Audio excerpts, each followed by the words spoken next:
Nandyal sir ఎప్పుడు ఇచ్చారమ్మా మీరు? ఈరోజు ఇచ్చారా? డేట్ ఈరోజే. మీరే కాదు, మీ కుటుంబాల్లో ఎవరికి బాగలేకపోయినా అందరినీ పరీక్ష చేసి మీకు కావలసిన మందులు రక్త పరీక్షలు కూడా చేయడం జరుగుతాయి. కాబట్టి దీన్ని కూడా మీరు యూటిలైజ్ చేసుకోవాలి. అందరూ పోయిన వాళ్ళందరికీ మీరు రక్త పరీక్ష చేయమని చెప్పండి, బీపీ పరీక్షలు చేయమని చెప్పండి. మీకు ఏ ఇబ్బంది ఉన్నా మీరు మీ డాక్టర్ ఇక్కడే ఉంది. ఆల్రెడీ డాక్టర్ మనకి అందరికీ జిల్లా వైద్య ఆరోగ్య శాఖ అధికారి డాక్టర్ కె నాగరాజ్ సారు ఈ గ్రామానికి రావాల్సి వచ్చింది. అది ఎందువల్ల చెప్పండి? మన గ్రామంలో 2 డెంగ్యూ కేసులు నమోదైనవి. గొడ్లవీడి వెంకట సుబ్బమ్మ, గొడ్లవీడి జగదీషు. డెంగ్యూ కేసులు ఎందుకు వచ్చేది తెలుసు కదా మీకు. ఇప్పుడు సీజన్ స్టార్ట్ అయింది. ఈ సీజన్లో డిసెంబర్ వరకు మనకు దోమల ద్వారా వచ్చే వ్యాధులు, నీటి ద్వారా వచ్చే వ్యాధులు ఉధృతంగా వ్యాప్తి చెందుతాయి. అన్ని గ్రామాల్లో ఉంటాయి. కానీ మన గ్రామంలో అంటే మీ వృత్తి మామూలుగా ఇక్కడ కుండలు చేయడం కాబట్టి ఆ కుండల్లో నీళ్లు తాస్కారంగా పట్టుకోకుండా ఆ నీళ్లు తాకు పెట్టుకున్నందువల్ల ఆ నీళ్లలోనే ఇప్పుడు సార్ చూపించండు మన గుర్రపింట్లో కూడా దోమలు లార్వా పిల్లలు ఉండి ఆ పిల్లల ద్వారా అదే మళ్ళా దోమలు అయ్యి మనల్నే కొడతాయి. కేవలము దోమల ద్వారా వచ్చే వ్యాధులు వచ్చేసి మలేరియా, డెంగ్యూ, చికెన్ గున్యా, మెదడు వాపు, బోధకాలు ఇవన్నీ కూడా కేవలం దోమల ద్వారానే వస్తాయి. ఆ దోమల ద్వారా వచ్చే వ్యాధుల్లో ఇప్పుడు ముఖ్యంగా మన ఊర్లో ఇప్పుడు మలేరియా లేదు, డెంగ్యూ మాత్రము మన ఊర్లో ఉంది. ఎందుకంటే ఈ డెంగ్యూ వచ్చే దోమలు మంచినీళ్ళల్లోనే ఉత్పత్తి అవుతాయి. మంచినీళ్ళు స్టాక్ పెట్టుకొని మనం 10 రోజులు పట్టుకోకపోతే ఆ మంచినీళ్ళలోనే ఈ సీజన్లో ఉత్పత్తి అవుతాయి. అందువల్ల మీరందరూ కూడా గ్రామంలో 2 కేసులు నమోదైనవి. ఇంకా కొంతమందికి జ్వరం కేసులు ఉన్నాయి. సార్ కూడా ఇంటింట్లో చూడడం జరిగింది. చూసి మా డిపార్ట్మెంట్ అందరూ కూడా ఇక్కడికి రావడం జరిగింది. పంచాయతీరాజ్ డిపార్ట్మెంట్ సెక్రటరీ సారు వాళ్ళ స్టాఫ్ కూడా రావడం జరిగింది.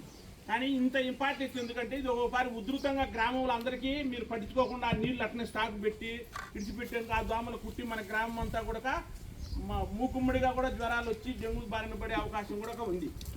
కాబట్టి ప్రతి ఒక్కరు కూడా గ్రామంలో మన ఇంటిని పరిసరాలను శుభ్రంగా పెట్టుకోవాలి. ఇంట్లో నిల్వ నీటిని ఖచ్చితంగా 2 రోజులకు 3 రోజులకు మార్చుకుంటా ఉండాలి. ఏ పాత్రలన్నా కానీ, కుండలు కానీ, బాణలు కానీ, డమ్ములు కానీ ఏవైనా కానీ మార్చుకోవాలా.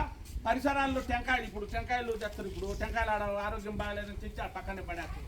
ప్లాస్టిక్ కప్పులు, పనికిరాని కూలర్లు, వీటన్నిటిలో ఈ ఫ్రిడ్జ్ ట్రేలు, వీటన్నిటిలో కూడా పనికిరాని వస్తువులు అన్ని నీళ్లు ఉన్నా కానీ డెంగ్యూ దోమలు ఈ సీజన్లో ఉత్పత్తి అవుతాయి. కాబట్టి దయవుంచి మీ పరిసరాలు, మీ ఇండ్లు శుభ్రంగా ఉంచుకోవాలి. మీరందరూ కూడా దీనికి సహకరించాలా. ఆ హెల్త్ డిపార్ట్మెంట్ జ్వరం వచ్చినాక మేడం ఇక్కడ జీవిసత్రం డాక్టర్ గారు ఉంటారు, ఇవన్నీ పరిస్థితులు చేస్తారు. అసలు రాకుండానే మనము నిర్మూలించుకోవాలంటే మనం కొన్ని జాగ్రత్తలు తీసుకోవాలా. కానీ కొంతమందికి ఇంకా వైరల్ ఫీవర్స్ కూడా ఉన్నాయి. వాతావరణ మార్పుల వల్ల, సీజన్ వల్ల కొంతమందికి వైరల్ జ్వరాలు కూడా వస్తాయి. ఏం కాదు, 2 రోజులు ఉంటుంది. మామూలు మాత్రలు వేసుకున్నా వేసుకోకపోయినా తగ్గుముఖం పడుతుంది. కానీ డెంగ్యూ జ్వరం ఒక్కొక్కసారి వ్యాధి నిరోధక శక్తి తక్కువ ఉండి బాడీలో ముందుగానే ఏమన్నా కొన్ని జబ్బులు ఉన్న వాళ్ళకు ఈ ఇమీడియట్గా ప్లేట్లెట్స్ కణాలు పడిపోయి కొంతమందికి, అందరికి కాదు, కొంతమందికి ఉధృతి కూడా అయ్యి లోపల ఇంటర్నల్గా ఎమరేజ్ అంటే రక్త ప్రసరణ జరిగి డెత్ అయిన వాళ్ళు కూడా ఉండరు. అది ఏదో 1%. కానీ మనం జాగ్రత్తగా ఉంటే ఇది దోమతెరలు వాడుకుంటా, ఈ పరిసరాలు శుభ్రంగా పెట్టుకుంటా, మరి మొత్తం దోమలు కుట్టకుండా మనం అన్ని జాగ్రత్తలు తీసుకోవాలా, అన్ని జాగ్రత్తలు తీసుకోవాలా. ఈ గ్రామం ఏమో ఎక్కడ నీటి నిల్వలు అవి లేవు. కానీ కేవలం మన మానవ తప్పిదం వల్లనే, మనం ఉండే తాస్కారం వల్లనే ఈ జ్వరాలు వచ్చినట్టు మన సార్ కూడా చూడడం జరిగింది. కాబట్టి దయవుంచి మీరు అందరూ కూడా గ్రామ ప్రజలు అందరూ సహకరించండి. నిలువు నీటిని కానీ, పరిసరాలను కానీ ఏమి జాగ్రత్తగా పెట్టుకొని ఖచ్చితంగా దోమల బారిన పడకుండా మీరందరూ ఉండాలి. నీటి ద్వారా వచ్చే వ్యాధులు కూడా ఉన్నాయి. నీటి ద్వారా అంటే డయేరియా, టైఫాయిడ్, ఇవి కూడా మనం వ్యక్తిగత పరిశుభ్రత బాగలేక నీళ్ళు తాగి వాటి వల్ల కూడా కొన్ని ఊళ్ళల్లో వస్తాయి. కానీ ఇక్కడ ఏమంతగా నీటి ద్వారా వచ్చే వ్యాధులు నమోదు కావడంలే. ఎందుకంటే మీరు ఒకవేళ వీలున్నంత వరకు ఈ సీజన్ అయిపోయినంత కాచి చల్లార్చి, మా సార్ చెప్పింది ఇప్పుడు దాకా అందరికి కూడా కాచి చల్లార్చి తాగితే అసలు నీటి ద్వారా వచ్చే వ్యాధులు అనేది రాదు. కామెర్లు కానీ, టైఫాయిడ్ కానీ, మీకు డయేరియా కానీ ఏమీ రావు. మొత్తం దాన్ని కాచి చల్లార్చి తాగాలి సీజన్లో. చాలా మందికి ఏం తెలియదు. ఆ బయట నుంచి పొలాల నుంచి వస్తారు, ఆమెను సగం చెయ్యి ముంచేసి చెమ్ము నిండు నీళ్ళు తీసుకుంటాము. దాంట్లో ఎన్నో బ్యాక్టీరియా, క్రిములన్నీ మనం అక్కడ పొలాల్లో మందు కొడతాము, చాలలో పనిచేసి వస్తాము. వాటి వల్ల మనకు ఈ జబ్బులు వస్తాయి. టైఫాయిడ్ కూడా ఈ పాపకు రక్త పరీక్ష చేస్తే ఇప్పుడు చూసి మా పాపకు టైఫాయిడ్ కాబట్టి ఈ సీజన్ అయిపోయినంత వరకు ఇప్పుడు మనం పొలాలకు పోయి వచ్చినా కానీ పచ్చి చేలు అయిన క్రిమి సంహారక మందులు అన్ని తగిలింటాం. మనం బాత్రూమ్ మనం లెట్రిన్ కానీ ఏటికైనా ఉపయోగించాలి. బయటకు వస్తానే ఖచ్చితంగా సోప్తో సబ్బులు కడుక్కోవాలి. గుడ్డ సబ్బు కానీ ఏదైనా రమణ చేతులు కడుక్కోవాలి. మనకు తెలియకుండానే క్రిములన్నీ ఉంటాయి. దానివల్ల కూడా చాలా ఇబ్బంది ఉంది. ఇక్కడ మన గ్రామంలో మాత్రం మీరు ప్రతి ఒక్కరూ జాగ్రత్తగా ఉండకపోతే ఇబ్బంది పడతాము. ఇప్పటికే 2 డెంగ్యూ కేసులు నమోదైనవి. అది రిపీటెడ్గా చెప్తాను, మళ్ళీ చెప్పాలని కాదు మీకు. ఖచ్చితంగా అందరూ కూడా ఇప్పుడు మా డిపార్ట్మెంట్ చెప్పేది ఆశాలు, ఏఎన్ఎంలు, మా సూపర్వైజర్లు, డాక్టర్ మేడం అందరూ వచ్చింది కదా, సార్ కూడా వచ్చింది లాస్ట్కి మన ఊరికి. కాబట్టి ఖచ్చితంగా అందరూ కూడా ఈ చర్యలు తీసుకొని హెల్త్ డిపార్ట్మెంట్కి సహకరించి మీరందరూ ఈ జ్వరాల బారిన పడకుండా బాగుండాలని కోరుకుంటాను. Okay, thank you. మిగతా విషయాలు మన పెద్ద సారు జిల్లా వైద్య శాఖ అధికారి గారు చెప్తారు. Okay, thank you. దోమతెరలు అందరికీ ఉన్నాయా? దోమతెరలు ఊర్లో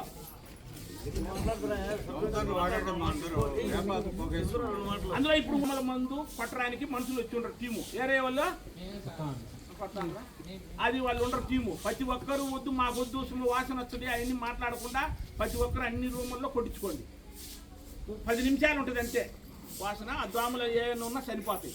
ఇప్పుడు అది కూడా సార్ చెప్తే మేము పిలిపించినాము. కొత్త ఉండరు, స్టార్ట్ చేసిన అన్ని ఇళ్లలో కొడతారు. కాబట్టి ప్రతి ఒక్కరు అదేందిలే ఎవరికో వాళ్ళకి వచ్చింది జ్వరము మాకు రాజులే అనుకోకండి. ఖచ్చితంగా ఈ జ్వరం అనేది ఖచ్చితంగా ఆ దోమలు ఏమన్నా ఉంటాయి మన ఊళ్ళో, లేకుంటే ఎందుకు రావు? ఇప్పుడు కుండలు వృత్తి మంది కుండలు చేసుకోవాలి. కుండలో నీళ్లు పోసి నిలబెడితే మాత్రం ఇబ్బంది అయ్యి. మన కుండలో 5-6 కుండల్లో 5-10 ఇళ్లలో ఉన్నదంట లార్వా, ఎక్కువ ఉన్నదంట. దానివల్లనే జ్వరాలు వాళ్ళ ఇంటి పక్కనే వచ్చింది. వెంకట సుబ్బమ్మ గొడ్ల పెట్టి జగదీష్ బాబుకు వాళ్ళకు కొంతమంది సీరియస్ అయింది. కాబట్టి ఇవన్నీ అర్థం చేసుకోండి. ఓకే, మొన్న కూడా వచ్చినాము, అందరికీ చెప్పిపోయినాము. ఆ దోమలు నీళ్ళు అంతా పడేయండి, మళ్ళీ ఎండ పెట్టుకొని మళ్ళీ పట్టుకోండి కావాలంటే. ఈ వీధి ఆ వీధి అంతా కూడా తిరిగినాం. ఇంకొకటి ఏం పొరపాటు చేస్తున్నారంటే మీరందరూ జ్వరాలు ఏమైనా వచ్చినా అక్కడ పిహెచ్సికి రావడంలా అక్కడ లోకల్లో ఉన్న ఆర్ఎంపీ దగ్గర వెళ్తున్నారు. వాళ్ళు తెలిసి తెలియని ట్రీట్మెంట్ ఇచ్చి మళ్ళీ లాస్ట్ స్టేజ్లో ఎక్కడికైనా పంపించేస్తున్నారు. మా దగ్గరికి వస్తే అన్ని రక్త పరీక్షలు అన్నీ ఉన్నాయి కాబట్టి మేము చూసి సరైన టైంలో మిమ్మల్ని ఎక్కడికి పంపించాలా, రిమ్స్కో, టూర్కో మేము పంపిస్తాం. అప్పుడు మీకు ప్రాణానికి ఇబ్బంది లేకుండా ఉంటుంది. ఇక్కడ నుంచి అక్కడ ఆర్ఎంపీ దగ్గరికి వస్తున్నారు, ఆ నుంచి ఒక 1/2 కిలోమీటర్ కూడా లేదు పిహెచ్సి. ఆడ రావడానికి ఎందుకు ఇబ్బంది పడుతున్నారు అందరూ? చాలా మంది ఈ ఏరియాలో ఉండే వాళ్ళందరూ రావడంలా ఎక్కడి నుంచో బసవాపురం నుంచి అంతా వచ్చి చూసుకొని పోతున్నారు. 4-5 కిలోమీటర్లు అన్నలూరులో, చౌటపల్లిలో నుంచి వస్తున్నారు. మీరు ఇక్కడే ఉండి ఇక్కడికి రావడానికి ఎందుకు ఇబ్బంది పడుతున్నారు? ఆర్ఎంపీ దగ్గర కాకుండా మా దగ్గరికి వచ్చి చూపించుకుంటే మీ ఆరోగ్యమే బాగుంటుంది. చూడండి, వీళ్ళు వచ్చిన వాళ్ళు ఒక అబ్బాయి ఒకటే మా దగ్గరికి వచ్చినాడు. అబ్బాయి వచ్చినాడు, వెంటనే రిమ్స్కి పంపించినాము. మేల్ అయినాడు, వచ్చేసినాడు. మీ దగ్గర మా దగ్గరికి రానే రాల. మైదుగుల్లో పోతున్నారు, ఆడిపోతున్నారు. ఇక్కడికి వస్తే మా దగ్గర చూపించుకొని ఇంకా మేము కరెక్ట్గా పంపిస్తాం కదా. అది ఒకటి చూసుకోండి. ఆర్ఎంపీల దగ్గర పోకుండా డాక్టర్ల దగ్గరికి వచ్చి చూపించుకోండి. మీరు జ్వరాలు వస్తే 1 రోజు 2 రోజుల కన్నా ఎక్కువ ఉందంటే వెంటనే వచ్చి అక్కడ రక్త పరీక్షలు ఉన్నాయి చేసుకోండి. కణాలు తగ్గినాయా, మేము వెంటనే దానికి తగ్గట్టు ఏం ట్రీట్మెంట్ ఇవ్వాలో ఇస్తాము. ఇంకా తగ్గిపోతుందా లేదంటే అక్కడ రిమ్స్కి కానీ పంపిస్తాము. శుభ్రంగా ఉంచుకోండి. నీళ్ళంతా ఇంకా ఎక్కువ రోజులు ఆ డ్రమ్ములో పెట్టుకోండి. రోజు నీళ్ళు వస్తుంది కదా, నీళ్ళు ఆ రోజుకు వాడుకొని రాత్రికి పడేసేసి డ్రమ్ముని బోలిచ్చి పెట్టేసేయండి. అది ఆరిపోతుంది. ఆరిపోయిన తర్వాత మళ్ళీ పొద్దున్న నీళ్ళు వస్తుంది కదా, నీళ్ళు పట్టుకొని వాడుకోండి. రోజు ఆ పని చేయాలా. మనం చేసుకుంటేనే మనం ఆరోగ్యంగా ఉండగలుగుతాం. లేదు ఆ దోమలు మళ్ళీ ఇక్కడే వాళ్తాందంటే, ఈరోజు 2 వచ్చినారు పాజిటివ్ కేసు డెంగ్యూకి, మళ్ళీ ఇంకా 3-4 అయితే మళ్ళీ అందరికీ వస్తుంది, మళ్ళీ ఊరంతా పోతుంది. మనం స్టార్టింగ్ స్టేజ్లోనే దాన్ని ఇంకా తీసేస్తే ఇంకా మిగతా వాళ్ళకి రాకుండా మనం జాగ్రత్త పడతాము. అది ఒకటి గుర్తించండి అందరూ. ఓకే అమ్మా, అందరికీ నమస్కారం. ఇంతవరకు డాక్టర్ గారు అలానే ఏఎంఓ గారు మీకు డీటెయిల్డ్గా చెప్పడం జరిగింది. దీంట్లో ఆడదోమ మగదోమ 2 రకాలు ఉంటాయి. ఆడదోమ మాత్రమే రక్తాన్ని తాగుతుంది, మనుషుల రక్తాన్ని తాగుతుంది. మగదోమ వచ్చి ఏదో ఆకు పసులు అవి తినేసి బతుకుతూ ఉంటుంది. కానీ దీంట్లో ఒకటి కూడా మనం గుర్తుపెట్టుకోవాలి. ఇది కూడా ఎప్పుడు అవుతుందంటే ప్రెగ్నెన్సీ అయినప్పుడు మాత్రమే మనుషుల రక్తాన్ని ఎక్కువ తాగుతుంది. మన వాళ్ళు గర్భవతులుగా ఉన్నప్పుడు వాళ్ళకి ఒకవేళ ఐసిడిఎస్ వాళ్ళు కానీ ఎక్కడైనా అంగన్వాడీ సెంటర్లో ఆయిల్ ఫుడ్ చిక్కీలు అవన్నీ ఇస్తే వాళ్ళ మదర్కి ఇస్తే ఆయిల్ కానీ ఇవన్నీ భర్తకిచ్చి కోడిగుడ్లు పిల్లలకి పెట్టేసి ఆమె గమ్మున ఉంటుంది. అంటే ఇక్కడ మనం ఒకటి కనుక్కోవాలి, దోమకున్న నాలెడ్జ్ కూడా మనకు లేదు అనేది. అంటే ప్రెగ్నెన్సీగా ఉన్నప్పుడు గర్భవతిగా ఉన్నప్పుడు మంచి ఆహారం తీసుకుంటేనే బిడ్డ ఆరోగ్యంగా ఉంటుంది, తల్లి ఆరోగ్యంగా ఉంటుంది. కాబట్టి అది నెక్స్ట్ ఇప్పుడు మనము రావడానికి ఏంటంటే ఈ డెంగ్యూ జ్వరాల గురించి మీకు చెప్పడం జరిగింది. ఈ దోమ ఓన్లీ ఒక 300 మీటర్స్ మాత్రమే ఎగరగలుగుతుంది, అంతకన్నా ఎక్కువ పోలేదు అది. దానివల్ల ఏమవుతుంది, ఒకరికి వచ్చిందంటే ఆ ఇంట్లో ఉండే వాళ్ళదే పుడుతుంది, లేదంటే ఒక 200-300 కిలోమీటర్ల దూరంలో ఉన్న వాళ్ళందరినీ పుడుతుంది. అది ఎవరిని కుడితే వాళ్ళందరికీ జ్వరాలు వస్తాయి. అర్థమవుతుందా? కాబట్టి మనము కంపల్సరీ మీకేంటంటే నేను ఫస్ట్ కనుక్కునింది అదే, నీళ్ళు ఏమైనా ఎక్కువ రోజుల తర్వాత వస్తున్నాయా ఇక్కడ అంటే మాకు రోజు వస్తున్నాయి సార్ అని చెప్పడం జరిగింది. దీంట్లో ఇప్పుడు మేము ఎందుకు లోపల ఉన్న దీన్ని తెచ్చి బయట పెట్టి నీళ్ళన్నీ పడేయడం జరిగింది. దాంట్లో మనము వేడిగా ఉందని చెప్పి కూలర్స్ తెచ్చుకొని కూలర్లో నీళ్లు పోస్తూ ఉంటాం. కానీ మనం వాడిన తర్వాత కొన్ని కింద నీళ్లు మిగిలిపోతాయి, ఎన్నైనా కూడా మిగిలిపోతుంటాయి కొన్ని నీళ్లు. ఆ నీళ్ళలో కొన్ని రోజులకి అంటే ఒక 4-5 రోజులకి దోమలు ఉత్పత్తి అవుతాయి. అది మన ఇంట్లోనే పుడుతుంది, మనల్నే పుడుతుంది. కాబట్టి దీన్ని కూడా మనం ఏం చేయాలి, 2-3 రోజుల తర్వాత వాటిని కూడా వాటి కింద ఇది కూడా ఉంటుంది కొన్నిటికి, దీనికైతే లేదు కానీ మామూలుగా అయితే నీళ్లు తీసేసేయాలి. అలానే ఇంట్లో ఫ్రిడ్జ్లు ఉంటాయి, మనము మొత్తం లోపల బయట అంతా ఇచ్చేస్తామని కింద దానికి ట్రే ఒకటి ఉంటుంది, దాన్ని తీసి బయటపడేయం. దాంట్లో దోమలు ఉంటాయి. అలానే పూల కుండీలు కూడా ఎవరైనా పెడుతున్నారనుకోండి, దాంట్లో నీళ్లు పోసి అట్లే పెట్టండి. ఇక్కడ నేను చూస్తే ఇక్కడ ఏం చేస్తున్నారు, అది జీవనోపాధి కాదని నేను చెప్పడంలే, మట్టి పెట్టి మట్టిలో నుంచి నీళ్ళు అలానే పెడుతున్నారు. దానివల్ల దోమలు వస్తాయి. ఎక్కడ కూడా నీళ్ళు అనేది ఉండకూడదు. అది మనం తాగే టీ కప్పులు, చిన్న టీ కప్పులు తాగి అక్కడ పడేస్తుంటాం. అలానే టెంకాయ చిప్పలుగా ఇచ్చేసి అయిన తర్వాత పడేస్తుంటాం. దాన్ని ఏం చేయాలి, 4 ముక్కలుగా చేయాలి.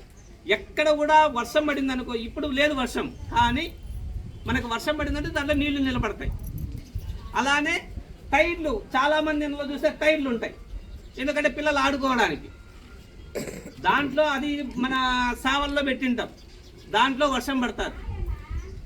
వర్షం పడినప్పుడు నీళ్ళని దాంట్లో నిలబడిపోతాయి. అవన్నీ మనకు తెలియదు, ఏదో వర్షం పడుతుంది కదా నీళ్ళు ఉంటాయి అనుకున్నాం, కానీ దానివల్ల మనకు అపాయం అవుతుంది అనే దాని గురించి మీకు తెలిసేది కాబట్టి డెఫినెట్గా మీరు చేస్తారు. అది మా వాళ్ళు కూడా మీకు రెగ్యులర్గా చెప్తూ ఉన్నారు, చేస్తూ ఉన్నారు. కానీ పర్ఫెక్ట్గా మీరు చేయాలి. ఎప్పుడు కూడా ఒకటి గుర్తుపెట్టుకోవాలి, ఎవరో వచ్చి ఏదో చేస్తారనేది కాదు. ముందు మన పరిశుభ్రత మనం చూసుకోవాలి. నెక్స్ట్ ఏదైనా ప్రాబ్లం ఉంటే హెల్త్ స్టాఫ్ ఉన్నారు, అలానే పంచాయతీ సెక్రటరీ గారు ఉన్నారు, మీరు వాళ్ళకి చెప్పి ఇమీడియట్గా చేసుకోవాల్సిన అవసరం ఉంటుంది. ఇంకా కొద్దిమంది ఏం చేస్తుంటారు, పిల్లల్ని తీసుకొచ్చి బయట కూర్చోబెడుతుంటారు, లెట్రిన్లో కాకుండా. టాయిలెట్ ఎట్టి పరిస్థితుల్లో బయట కూర్చోబెట్టకూడదు. దాంట్లో చాలా మందికి తెలియని జబ్బులన్నీ ఉంటాయి. దానివల్ల పిల్లలందరూ సఫర్ అవుతూ ఉంటారు.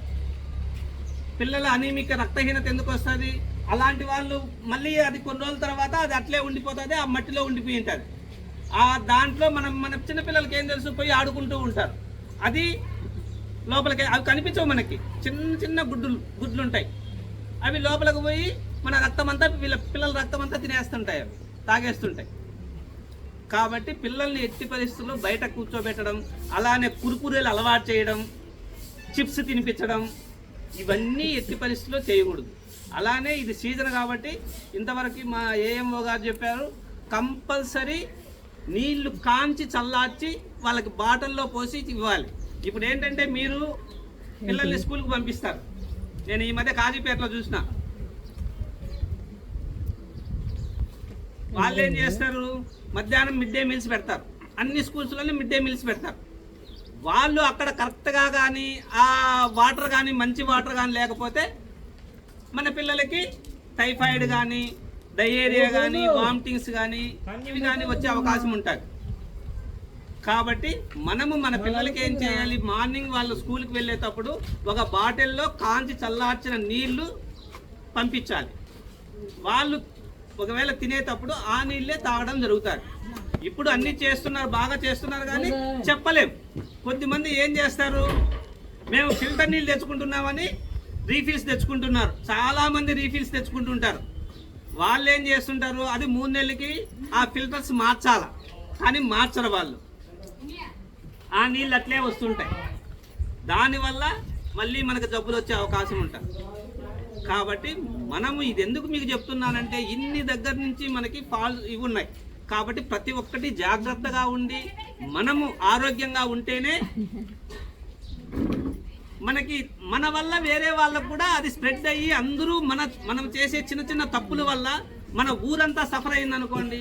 ఈ రోజు 2 కేసులు వస్తాయంటే ఇమీడియట్గా నేను పరిగెత్తుకుంటా వచ్చినా ఇక్కడికి, ఏంటి విషయము అని. ఇట్లా 2 కాదు, ఒక్కొక్కసారి 15-20 కేసులు ఒకేసారి వచ్చే అవకాశం ఉంటుంది. కాబట్టి అది రాకుండా ఉండాలంటే మనం జాగ్రత్తగా ఉండాలి. కాబట్టి ప్రతి ఒక్కరూ జాగ్రత్తగా ఈ నీళ్లు లేకుండా, అలానే చేతులు పిల్లలకి అన్నం తినిపించేటప్పుడు కంపల్సరీ మనం చేతులు కడుక్కోవాలి. బాత్రూమ్కి పోయి లేకపోతే లెట్రిన్ పోయి వచ్చిన తర్వాత చేతులు బాగా కడుక్కోవాలి. అది ఇప్పటి నుంచే మనం అలవాటు కావాలి, అలానే పిల్లలకు కూడా అలవాటు చేయాలి. కాబట్టి ఇవన్నీ బాగా చేస్తే మీ ఊరు బాగా ఎక్కడా జ్వరాలు లేకుండా ఉంటాయని ఆశిస్తున్నాను. ఓకే అమ్మా, థ్యాంక్ యూ. జాగ్రత్తగా మళ్ళీ ఒకసారి ఈరోజు నేను